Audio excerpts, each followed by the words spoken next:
Welcome to Food and Loathing, a podcast about eating in Las Vegas, coming to you this week from around the globe.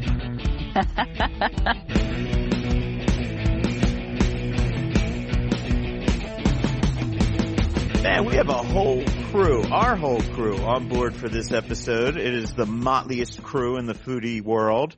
One punk rock mohawk sporting old timer, one bald tattooed badass from the New Guard, and one veteran newsman who has covered presidents and kings and has now agreed to splice together my profanity-ridden tirades.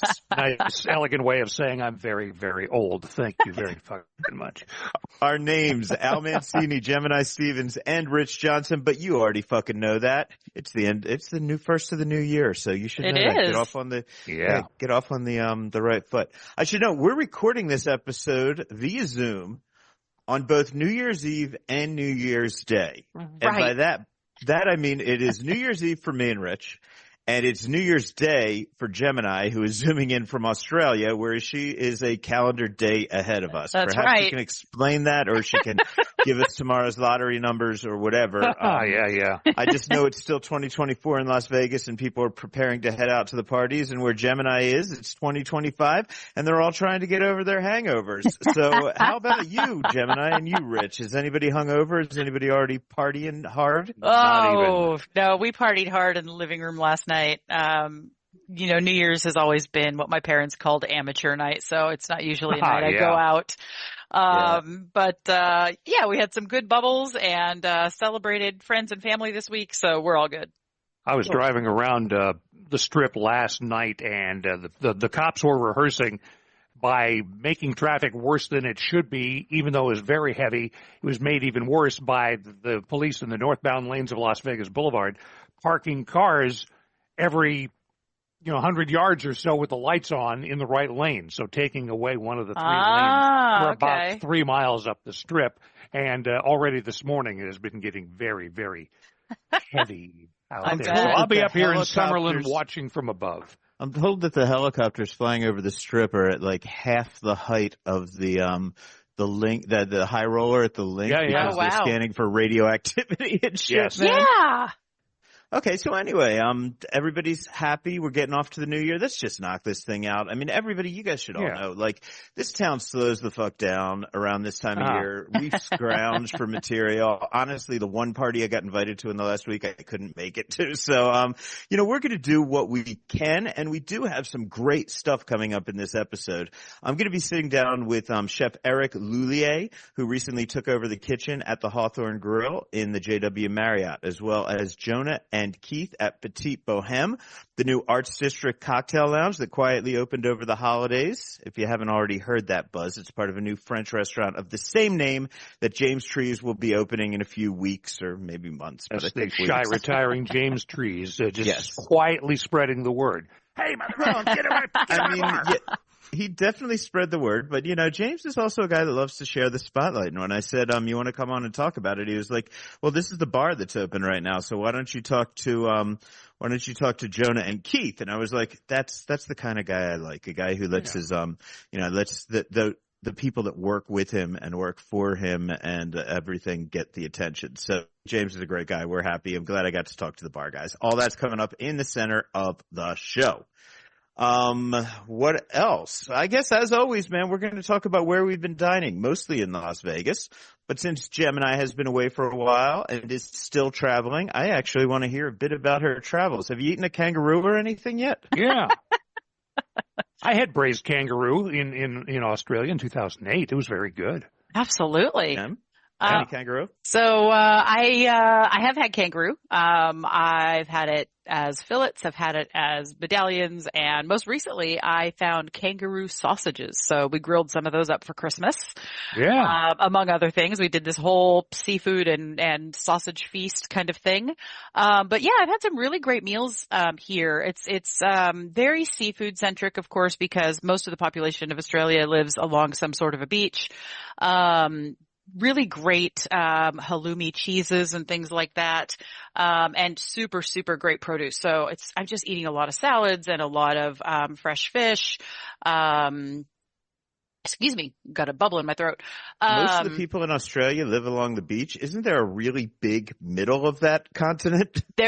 Yes. So Australia is really empty, massive, but it's only got 30 million people as a whole. And for the most part, everybody lives near the beaches because those are the most habitable parts. There are some people who live in an area called Cooper Pedy, that they actually can live underground. And that's a thing, but that's not a huge population. Let's remember also that Australia is the size of the continental United States. Yes. Right, which has 300 million people. Yes. I mean, I guess the big difference is you guys don't seem to have a whole bunch of empty spaces in the middle where nobody actually lives that get to carry the electoral college. Yeah. Oh man. Okay. Conservative friends. Sorry. Okay. Oh man, I love the electoral college. I love our democracy, man. It's just I like to see how other people do it elsewhere. I'd like it to survive 2025 too, but me we too. digress. We're voting for that's what we're all cheering for this time. Anything else great to eat or anything else you've done, Joe? Lots of amazing wine. We did a tour the other day, not food related, but it ended up with a great glass of orange natural wine. But we did a convict tour of an area called the Rocks. It used to not be a great place, and it's just west of the bottom of the Harbor Bridge.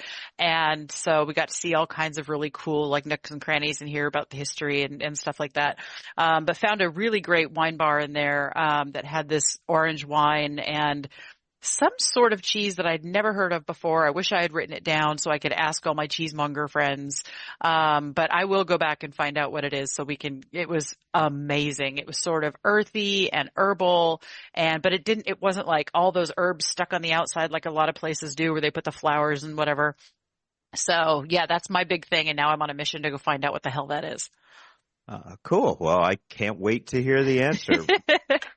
Getting back to Vegas, Rich, have you been eating anything out recently since last we spoke? Now that I've been back nearly a month, I am returning to my junk food roots for your abuse and amusement. All right. Nobody better call us bougie because we've got Rich here to give you the fried chicken report. Bougie, yes. Bougie, maybe not. Okay.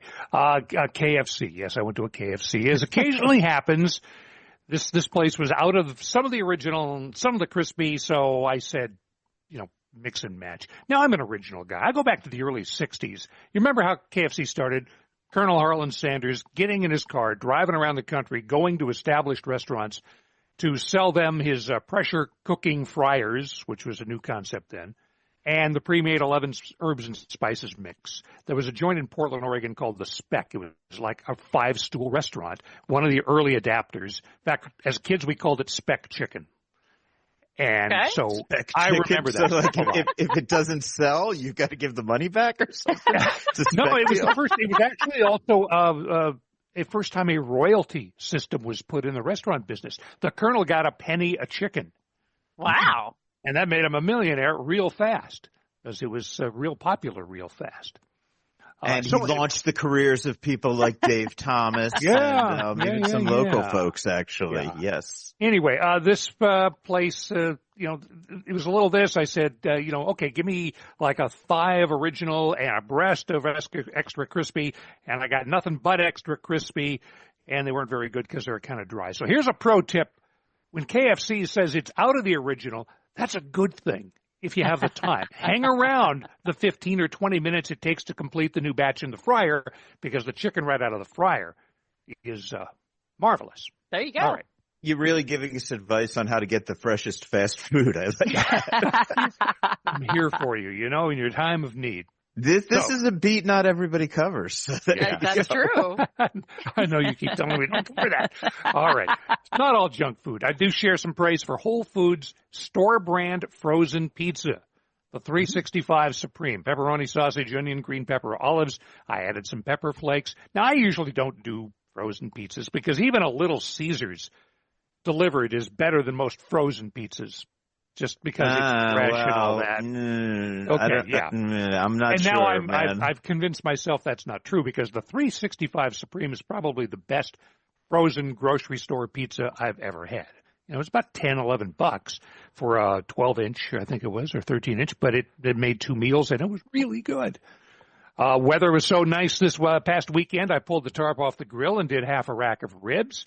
I do just a really basic rub: onion powder, garlic powder, salt, pepper, brown sugar. 4 hours in the grill, ribs to the left, and the far right burner on low.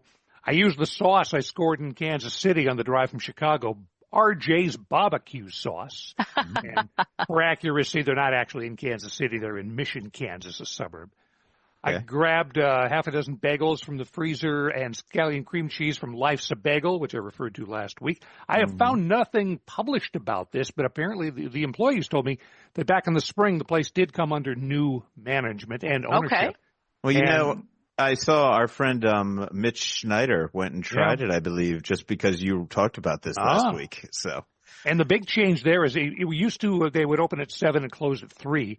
But now they got enough staff and whatever that starting now, Life's a Bagel is open from 7 to 7 every day. So that's cool. And one nice big deal restaurant meal this week, which is going to come in about 3 hours as we record this. So get some takeout from Aromi, the fine Italian place in Rampart and Lake Mead. My now roommate is always good for the Bronzino, and I'm looking at the Cioppino with a burrata and beet salad to start. So there. Do I redeem myself by intending to have a really nice meal? I definitely want to hear what you think of that. I've been there a couple of times, and not bad by any stretch, but admittedly not something I was rushing out to try again. But I've heard a lot of good things lately, so maybe it was just some growing pains. So I really am curious. I've been there a dozen times over the last 3 years and have never been disappointed. The ossobuco is awesome.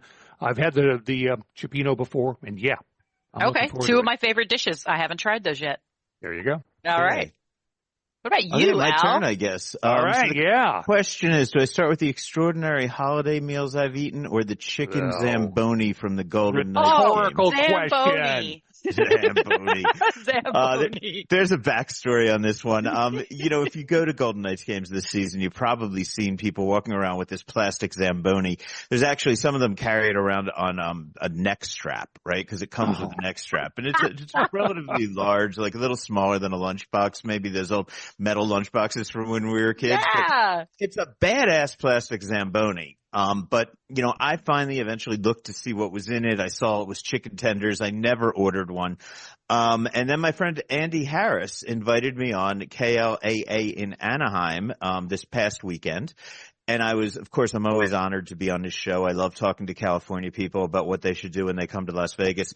And he asked me about it. I think he read about it in maybe the New York Times or something. So when he asked me, I figured I had to buy one so that when I went on this show, I'd be able to talk about it.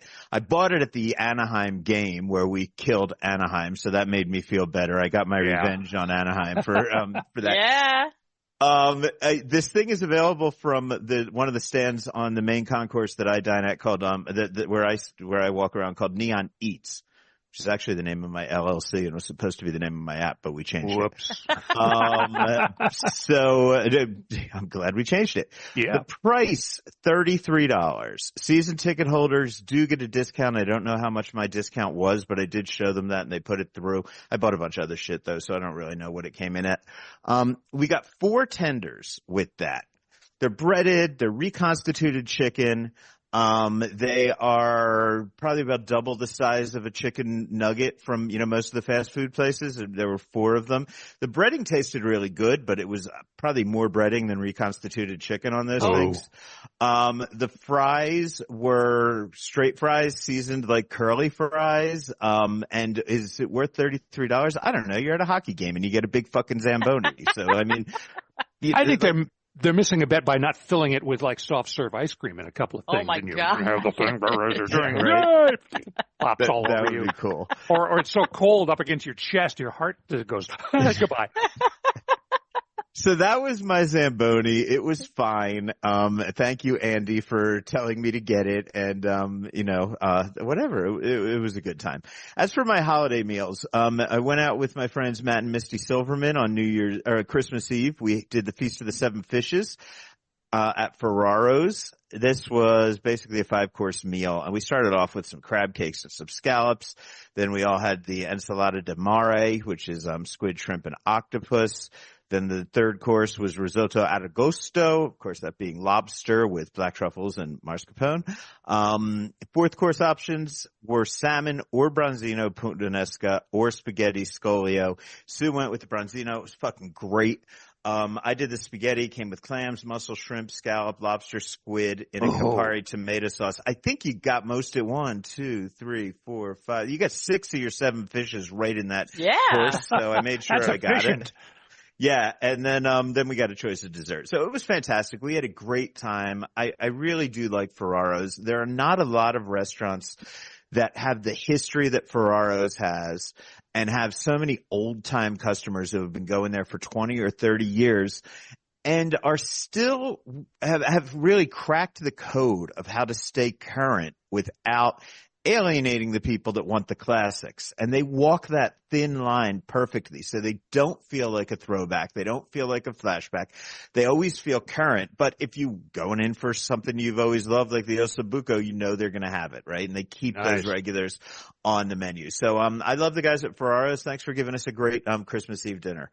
What did we do? Christmas dinner, Rob and Mary Cashel-Reese, and Sue and I went out to the Hawthorn Grill. You'll be hearing my interview with Eric Luhlier at the Hawthorn Grill coming up in just a couple of minutes.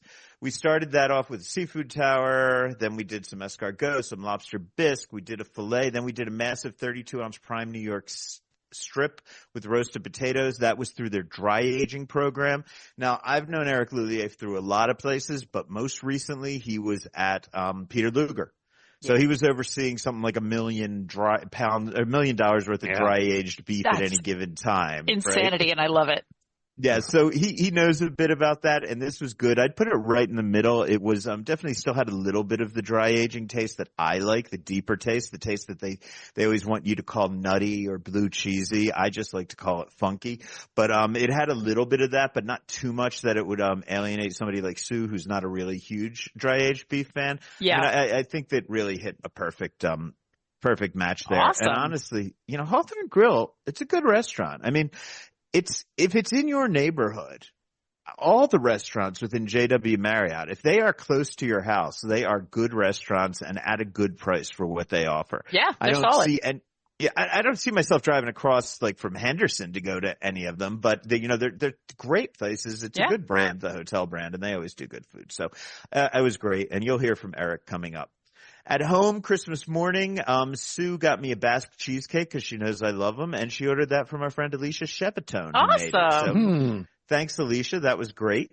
Then I went out with Sue's new boss and his wife. They're fantastic people. Won't drop their names because I don't know if they want me talking about them on this podcast. But we went to Anima by EDO, which I love. So always good.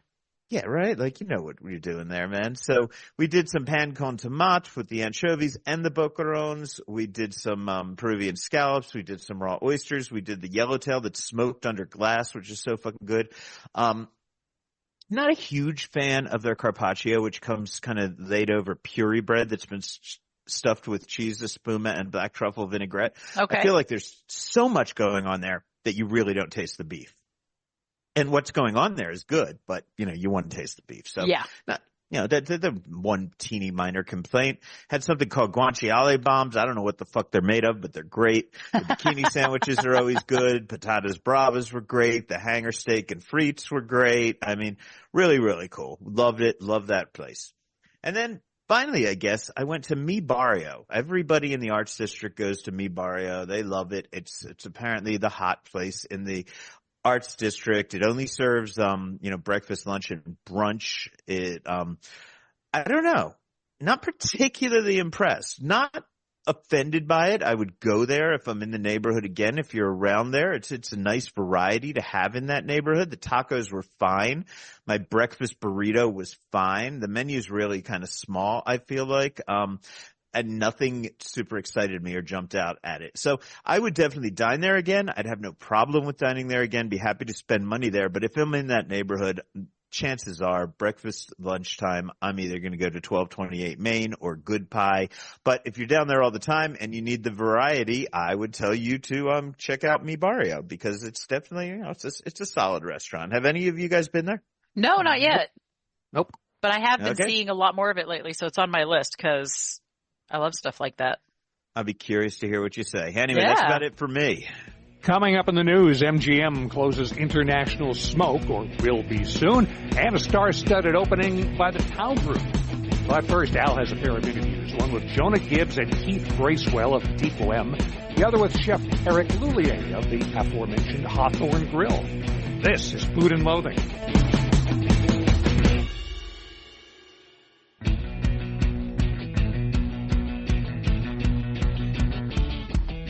Okay, so I'm here with Keith Bracewell and Jonah Gibbs, and that is you guys just I'll have you introduce everybody, but we're at the Petite Boheme, and I know you just gave me your official titles, but I'm going to let you give them to the public.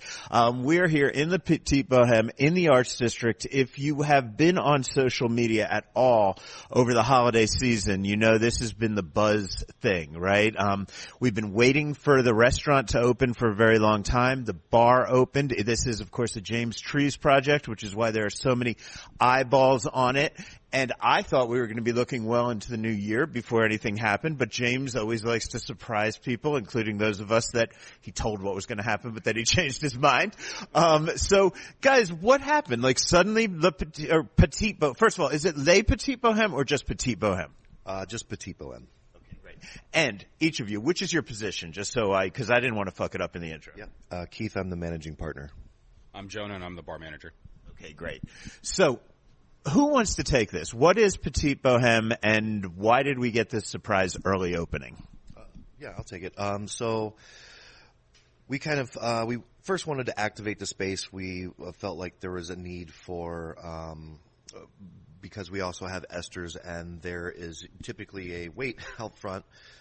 We opened up the treehouse, and we saw a need for people that wanted to have a cocktail before or after a dining experience. So we kind of built this as something that is attached, but also kind of seems a little bit separate. And this became ready first and foremost because we wanted to activate the space, right? We wanted to get traffic here. We wanted to get a buzz. We wanted to get people excited, and just kind of give people a feel for what is to come.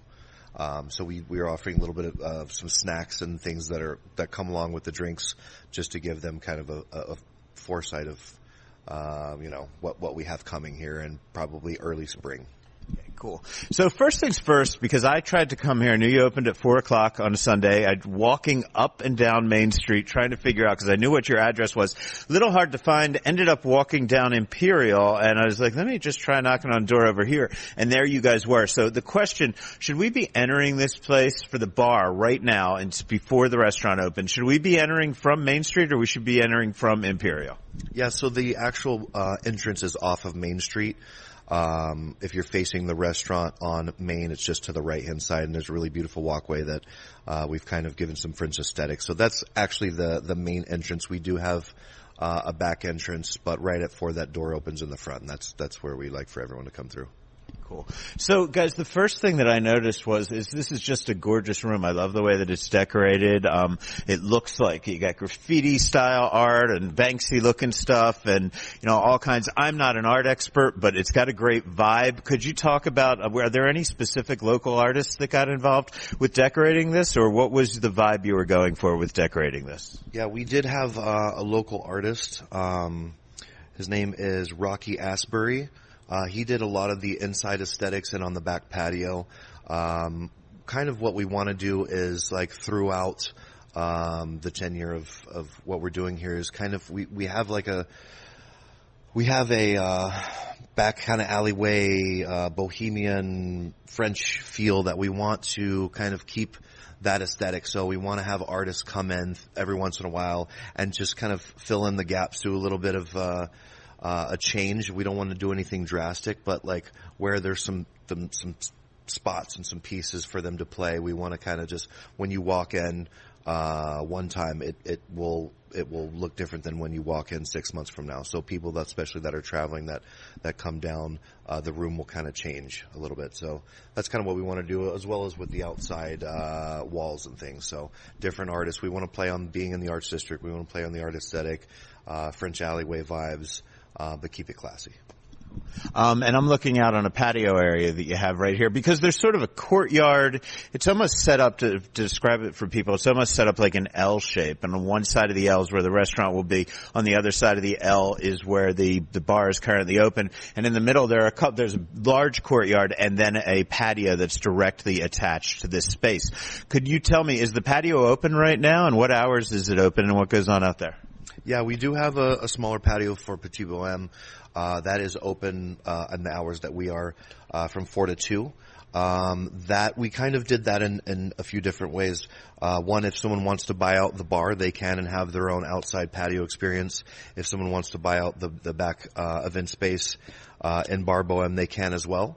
And then that kind of creates separation there. And then if we want to activate the entire space and have kind of different themes, we can do that. So I did want to mention it is a non-smoking patio in the back. We do have some smoking tables in the front walkway as you walk in.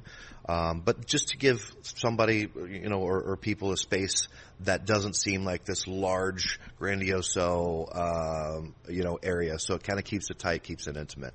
And in keeping with the Arts District's overall aesthetic, no gaming going on in here, right? No, sir, no gaming. Okay, so what can you tell me about the bar program in here? How would you describe it? Does it lean in one particular direction?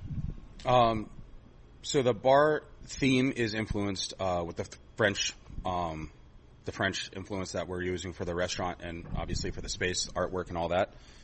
So we have I went with more of a pre-Prohibition style French classic. Just to open, and it's going to end up being a little bit Esther's-esque. I want the bartenders to take over the menu, so we'll start doing tastings in the next 6 months or so, and then when we do the next menu launch, all the drinks will be theirs.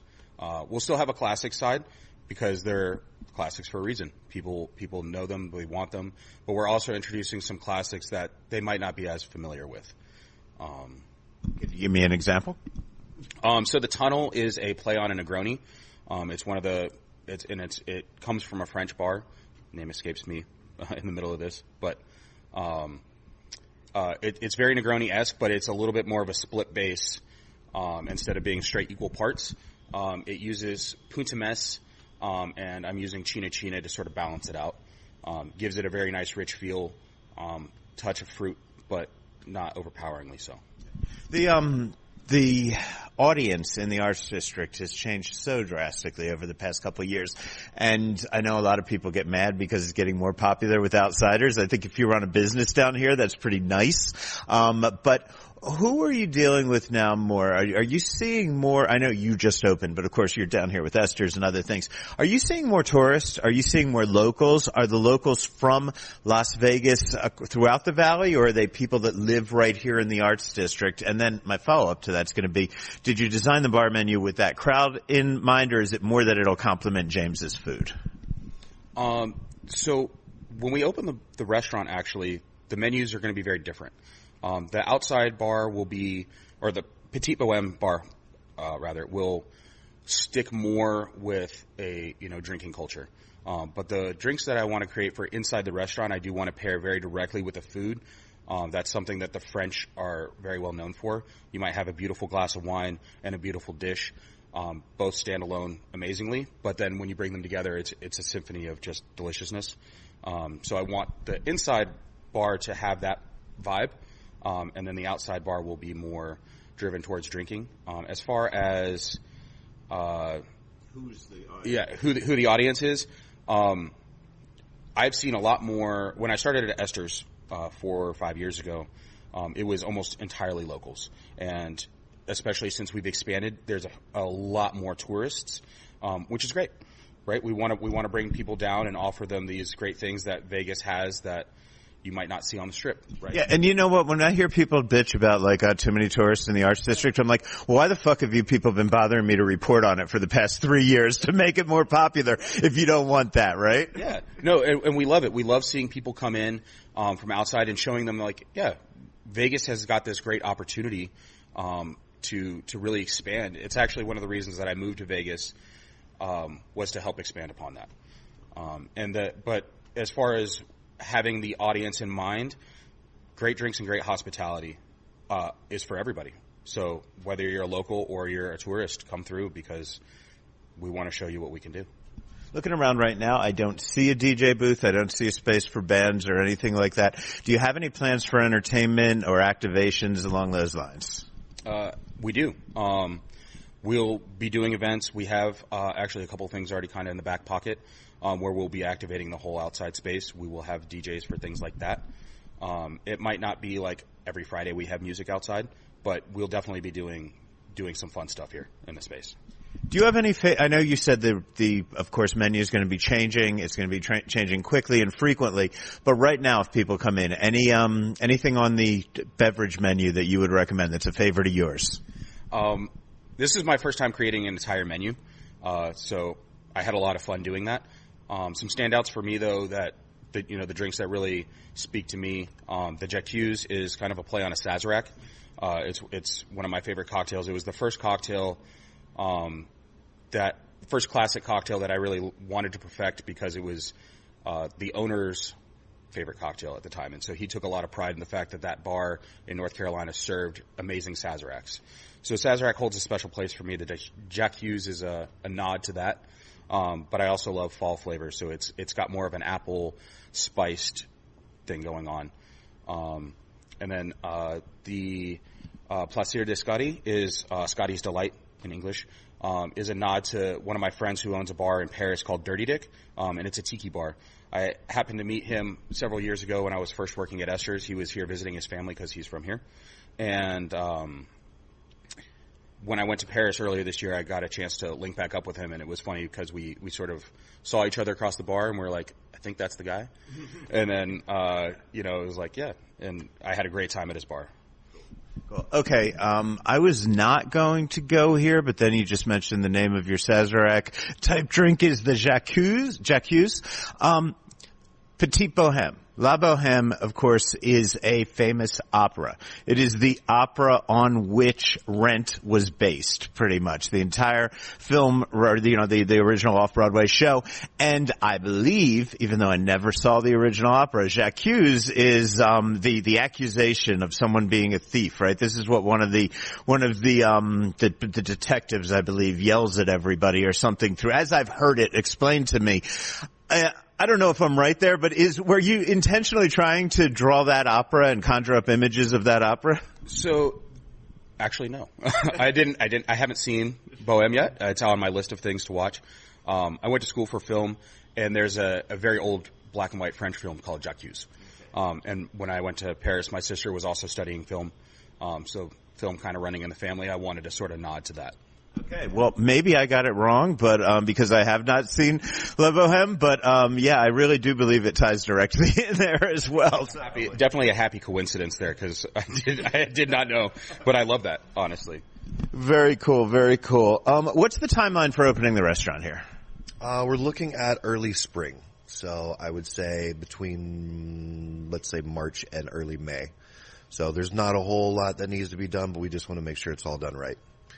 So yeah, we're really happy with where it's at, where we're going. The team's fantastic. We will be looking for, as far as hiring, for that pretty soon. So get ready. But yeah, very, very early, spring. Earlier than later. Awesome. And what are the hours right now? Hours for for Petite Boheme are 4 to 2 a.m. And then once the restaurant opens, that's going to be 5 to 11. 4 to 2 a.m. 7 days a week? 7 days a week. Great. Well, guys, congratulations on the opening. I love that you gave us something to get excited about over this holiday weekend. And, oh, look at that. The owner walking in. Okay. I'm going to get out of your hair then. Thank you guys very much. I really appreciate your time. Thank you, Al. Appreciate you. Thank you so much, man. Appreciate you coming out. So I'm here in the Hawthorn Grill in the JW Marriott Resort in Summerlin, and it's great. I'm sitting down with an old friend, a chef I've known for a long, long time, and I didn't even know he was over here. Chef Eric Luhlier. Chef, how are you doing, man? I'm great. Thank you for having me. How long have you been here? Just let's get that straight, man. Well, I moved to JW Marriott since June this year. So that was a quick change. No more street for me, which is, it's awesome. Different pace. Now it's beautiful here. They just start to remodel the hotel, so it's very beautiful property. So, yeah, let's talk a little bit about your pedigree because, I'm trying to think of all the places I've known you. I knew you when you were over at Pinot in Venetian Palazzo, and my friend John Courtney was there with you. I knew you at Wally's. I knew you, at Peter Luger Steak, actually. So, the move, I've never known you in a restaurant that's off strip. Is this your first time in Vegas cooking off strip? Yeah, this is my first time, yes, absolutely. Okay, cool. So, and by the way, did I miss any places that I should have mentioned when I was talking about your background? Like, can you give me, actually, even before you came to Vegas, tell people where you've worked? Well, what brought me to Vegas actually is a Pinot Patina group. So I was working for Pinot Brasserie, but I worked for the Patina group for back then, like almost 10 years. I opened Kendall Brasserie at the Music Center. I did the Hollywood Bowl. Then prior to that, I worked at the St. Regis Hotel in Century City, as well at the Four Seasons Beverly Hills. But I moved in the state in 1991, which was a restaurant in Santa Monica who brings chefs from France. We do some kind of exchange. And that it was called Phenol. And that's it. I decided to say so. Since 1991, I'm here. Wow. So I guess you like it here. I'm gonna keep that assumption. How are you liking being off the strip? I love it. Number one, I live right next to it, so next to the hotel, 7-minute drive. It's a different atmosphere, but it's awesome because I've been working on the street for quite some time, and I'm not gonna lie to you, the stress level. It's just a non-stop grind. And here it's like we are very busy. But it's a different atmosphere. It's more casual, feel more comfortable, less stress. So I love it. So I'm curious. This is in a JW Marriott resort, which is a brand that, of course, has fans all around the country. So you get a lot of tourists here. You get a lot of conventioneers, I'm going to assume, as well. But you're just in Summerlin or just outside of Summerlin. I never know exactly where that break is, but so you are very easy for locals to get here, and free valet parking, all that stuff that locals love. So I'm wondering, is your customer base primarily out of towners or is it primarily locals? Actually, it's both. During the convention and traveler, we have a lot of other state customers come to see us.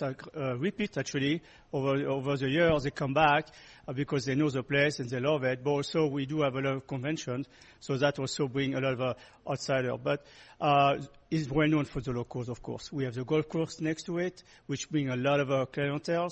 So we're kind of both. And this is a massive resort, by the way, and you are right on some of the most beautiful grounds. This restaurant, Hawthorn Grill, I'm looking out one of the windows right now. There's a little waterfall and there's ducks, and it feels a lifetime away from Las Vegas Boulevard. It doesn't feel like Las Vegas at all. I mean, when you see the water fountain behind me with the ducks, you feel like we're on Oasis. It's a very beautiful property. Okay, so you still get a lot of conventioneers, but you say that it's much more relaxed when, even when you have tourists or out-of-towners in here. And do you think that's just a function of being away from all the hustle and bustle on the Strip? Yes, actually, when I say relaxed, it's not on the sense of the term like we're relaxed. I mean, we're very busy, but the atmosphere is different. It's not as much stress, like pressure from the street. Like, it's a different vibe. It's more enjoyable, I would say. Cool. So let's talk about Hawthorn Grill. This is clearly the fine dining restaurant for the JW Marriott here in Las Vegas, which, is a high standard to be at. I've known many chefs that have come through here. Some of the best chefs in Las Vegas have come through here, and I won't rattle off all their names because we're here to focus on you. But I looked at the menu right now, and I would say, to me, it looked kind of like pretty much a straightforward steakhouse or steak seafood vibe. Is that what you're going for? Yeah, so Hawthorn Grill, it's, we say it's more like a traditional steakhouse, but we try to focus to elaborate a little more on changing the menu, season, all that. So we're working hard to elevate the steakhouse, to be able to reach out different clientele as well. But on the same token, yeah, we're still a little bit a traditional steakhouse. We just changed the menu in October. Very well received. We kind of bring back different products that, like tableside, oversole, lobster biscuits, served poor at the tableside as well. So we're working very hard to kind of bring back the life to the restaurant, which was nothing wrong before. But, we have to move with the trend. We have to change. We have to be young. They just remodeled the hotel. It's beautiful. They just started the second tower. So we have to keep up with the movement. And I think during the future years, I can see that restaurant to be a very more known than it is now. Okay, so you do have a high concentration of steaks and of beef on this menu. So I want to talk to you. Las Vegas, I feel like Las Vegans are tough customers when it comes to beef. People in this town, they want to know where the cow was raised. They want to know how old it was. They want to know what its family members were, all that kind of stuff. So what is your beef program all about here?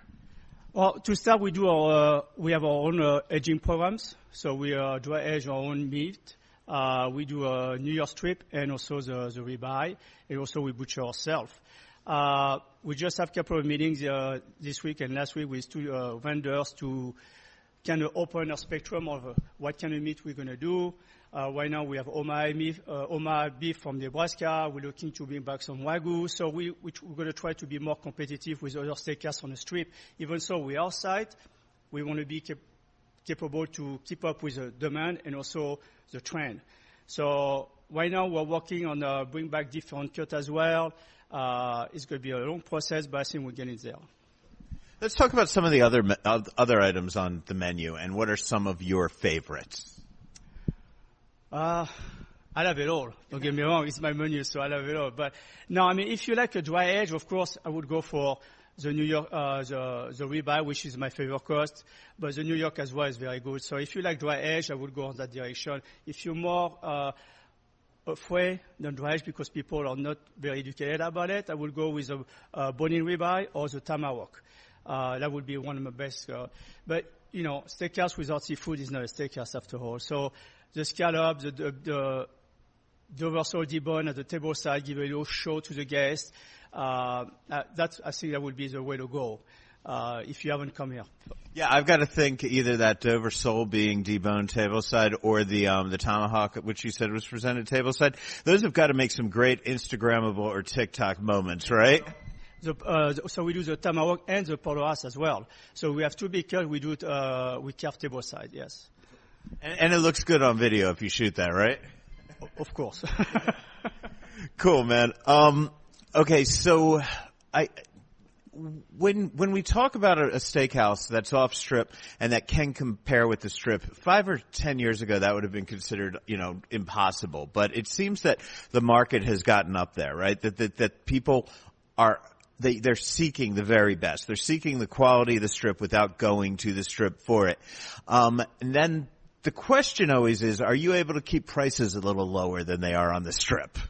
Well, we have to face it. The fact that we're off strip, we cannot price the same price they have on the strip, absolutely. But we can, if we can manage to have a lower price but better quality, that will be our win ticket. Because in the end of the day, we have so much local coming in, and how can we compete with the strip?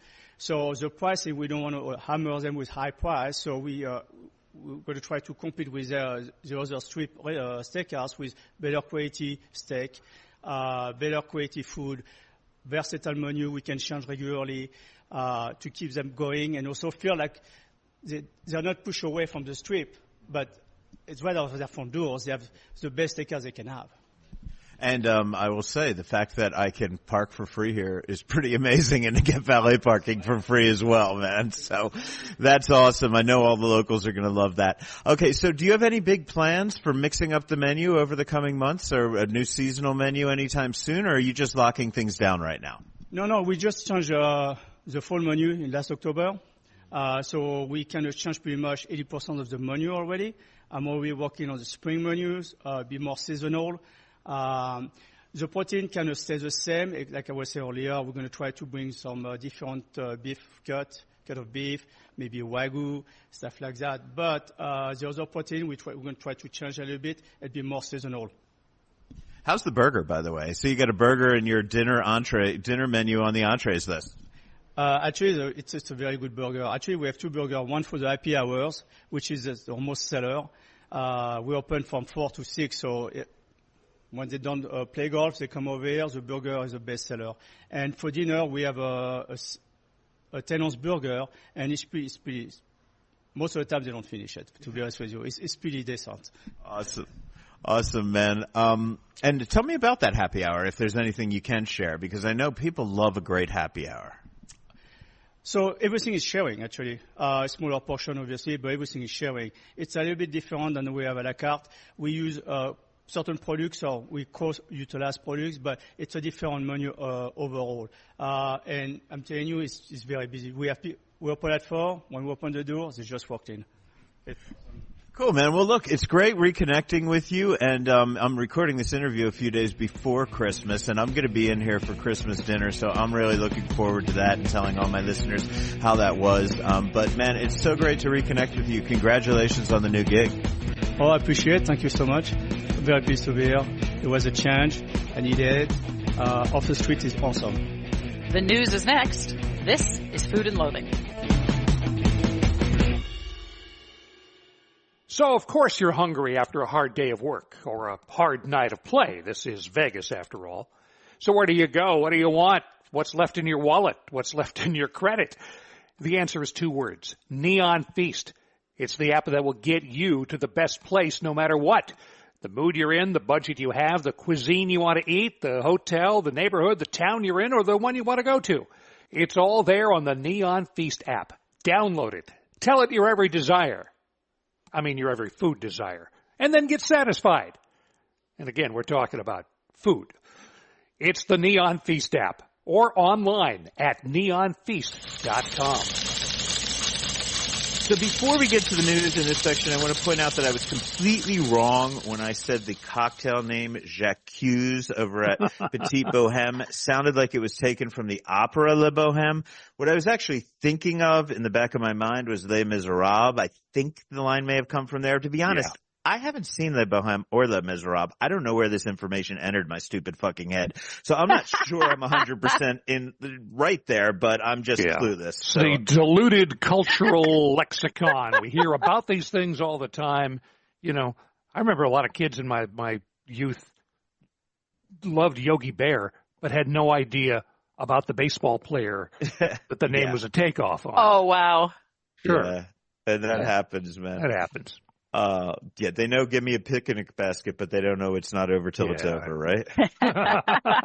Now we're showing our age. So as for the news, International Smoke, which is the collaboration between celebrity chef Michael Mina and TV host Aisha Curry, it's in the MGM Grand, they'll be closing their doors permanently after service on January 19th. The restaurant features the open fire cooking techniques of various cultures from around the world. No word yet on what is going in there in its place. Anima by EDO will host a Bracewell Vineyards pairing dinner on Wednesday, January 8th. Tickets for that bad boy are $180 plus tax and tip, and you can get more information and book a reservation at Open Table. And rap star 50 Cent. 50 Cent, is that how you're supposed to say it? I always feel like I'm trying too hard when I say that, though. Anyway, rap star 50 Cent, magician Chris Angel, and boxer Zab Judah were among the celebrities who turned out for the grand opening of Caramella, Tao Group's new restaurant and lounge in the Planet Hollywood Resort. I was not able to make that event, but thank you very much to Maggie and the team for that invitation. And yeah, we saw this one coming, but it is still really sad news to report. Julian Serrano Tapas in Ario will be closing its doors permanently after service on February 1st. And Chef Julian Serrano has had a presence on the Strip since the opening of Bellagio in 1998, first with his fine dining restaurant Picasso, and later with this spot, as well as Bellagio's Lago. Last May, MGM Resorts International announced his plans for retirement. He has already stepped away from the kitchen at Lago. Picasso has since closed, so this will really mark the end of that process. Julian Serrano Tapas opened in 2009 and received all sorts of awards. So, Chef Serrano, you are amazing. I have had so many amazing meals from you over the years. You will be missed. Well, you guys, I think that's about it for this week. Are you coming back to us someday soon? I am. Let's do this again soon, and then I will see you in just a couple of weeks. See you in Sounds person. great. And I confirmed that we've got a spot for the Fancy Food Show, so we'll be recording there together. Yeah. I'm so excited for that. Well, we'd like to thank all of our guests, Keith Bracewell, Jonah Gibbs, Eric Luhlier. I'm Samantha Gemini Stevens with Al Mancini and Rich Johnson, wishing you a happy new year in which you're always well fed, but manage to stay hungry.